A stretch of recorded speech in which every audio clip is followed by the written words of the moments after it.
त्या प्रसंगाने मला खूप बदललं. आणि माझी आई म्हणाली, की माझ्या मित्राचं नाव घेतलं, त्याच्या घरी जा आणि त्याच्या आईचं लुगडं घेऊन ये असे म्हणाले. लुगडं घेऊन ये. गेलो, त्याच्या आईचं लुगडं आणलं, माझ्या माईला दिलं. माझी माय बैलगाडीमध्ये बसून दुसऱ्याच्या लग्नाला ती लुगडं घालून गेली. दुसऱ्या दिवशी परत आली. धुवून बिवून घडी करून वाळून हातात दिलं, नेऊन दे म्हणाली. नेऊन द्यायला त्या मित्राच्या घरी गेलो, नेऊन दिलं आणि परत येत होतो.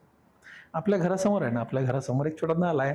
काय माहीत नाही, पण त्या नाल्यावरनं ना मी सरळ कधी गेलोच नाही. मला उडी मारून जावं वाटायचं. आता उडी मारा वाटते, पण आता कशी मारायची, विठ्ठलला आधी उडी कशी मारा. तेव्हा अशी उडी मारत होतो. मला प्रश्न पडला, की माईनं लुगडं का मागवलं. आणि तुला सांगू पंकज, त्याचं उत्तर इतकं अडचणीचं होतं, की माझ्या माईकडे एकही धडकं लुगडं नव्हतं. माझ्या माईकडे ठिगळ लावलेलं लुगडं, म्हणजे इथं फाटलं ना, माझे वडील धोती घालायचे.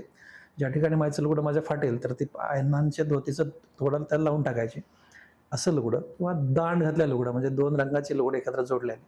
त्याला दांड घातलेलं लुगडं माझ्या माईकडे होतं, पण एकही धडकं लुगडं नव्हतं.